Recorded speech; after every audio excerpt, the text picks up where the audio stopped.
Hello everyone, welcome to another episode of IoT Unboxed. My name is Naya Reji. I will be your host for today, and joining me is Fatima. How are you, Fatima? I'm good. How are you? Good, good.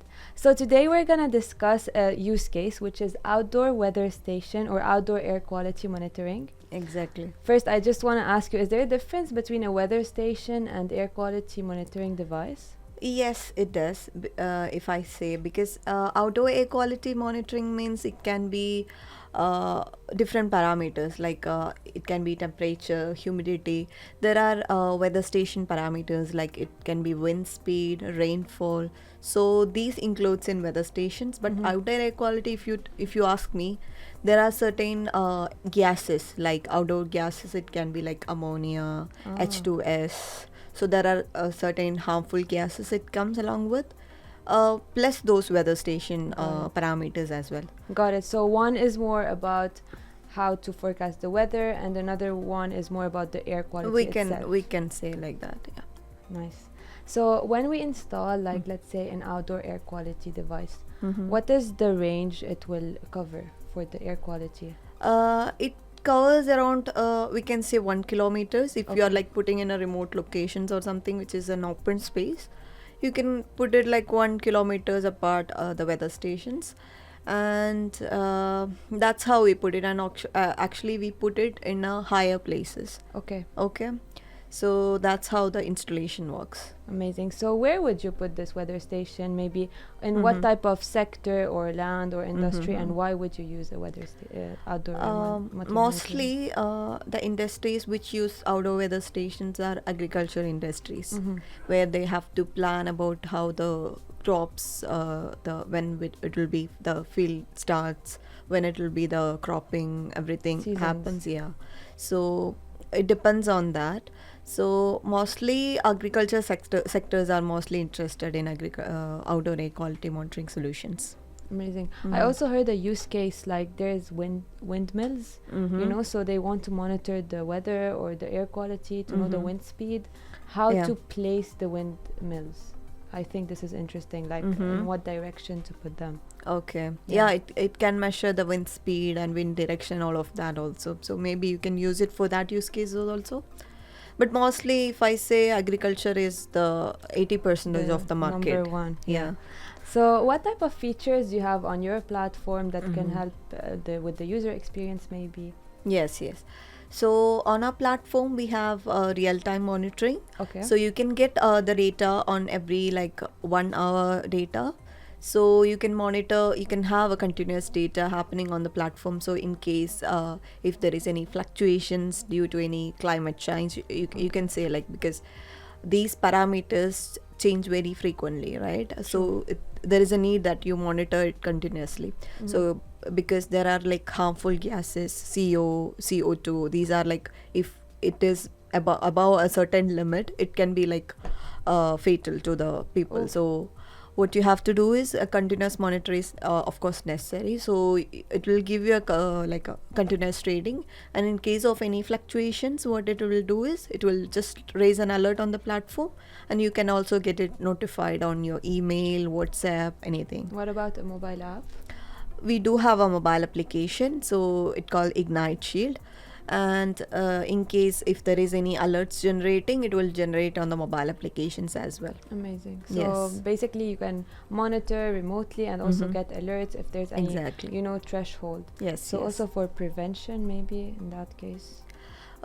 Prevention, we can only advise, like we can put in the notification itself, we can put comments like Okay. what we can do, like if there is a certain limits of gases happening, you can True. put comments on the notifications, like what like you can do in terms of like if there is any raise in the gases. Cool. Yeah. Interesting. So can you talk to me about like the devices you are showing me here, the hardware itself? Yes, yes. Right now I have bring two devices. So basically this is an outdoor weather station, we should say. So this is like a 10-in-1 weather station which can monitor.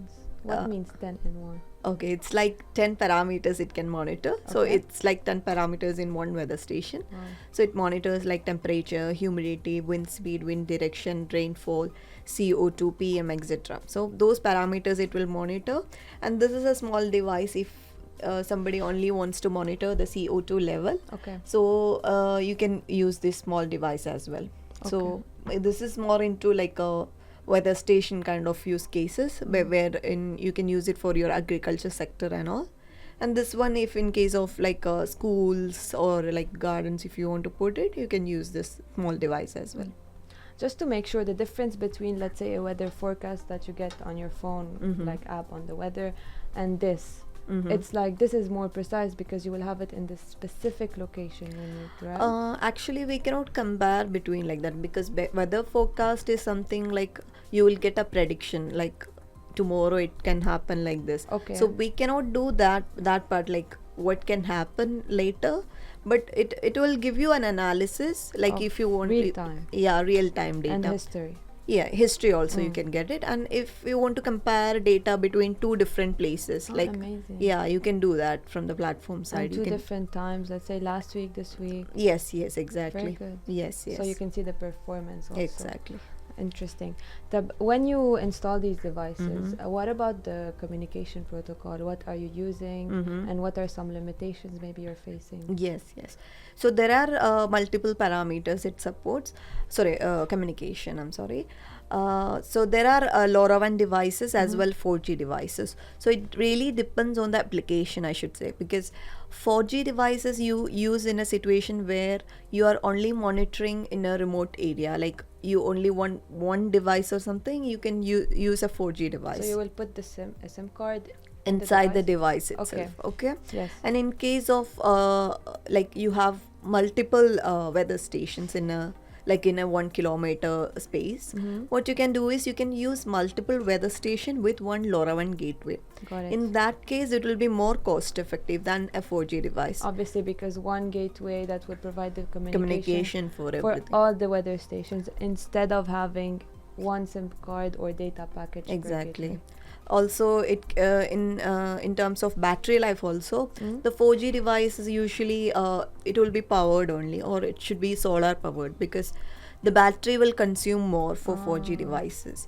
But in terms of LoRaWAN devices, the battery life are like up to 10 years. Really? Yes. Interesting. Even without being powered. It's just the battery. No, if it is battery devices, Yes. LoRaWAN devices can go up to these devices have like more years of battery. Amazing. Okay. Interesting. So if you use LoRaWAN devices, it can go up to more battery life. But in terms of 4G devices, the battery life will be very less. So if you're using like remote application, you can use that. In case if you're using multiple devices at the same place, you can use the LoRaWAN communication. Of course. Interesting, yeah. And just last question, do you face like any limitations whenever you have clients and need to go on site and maybe install the device or advise? And if so, like how do you deal with that? It really depends on the site visit, because we have to see the site first and analyze the site, how many maybe weather stations are required. Because if it is an open space, then we can predict something, like we can offer them this much quantities. But in case if it is a urban areas, we have to go to the site and we have Check to it out. do the RF planning and everything. Yes. And then we have to propose the weather station and the gateways. Very good. Yes. Interesting. Thank you so much, Fatima. So today, to our listeners, to conclude, we have talked about the outdoor air quality monitoring. We saw that with the IoT devices, we can do remote monitoring and real-time monitoring. And thank you so much for watching. Please like, subscribe, and comment.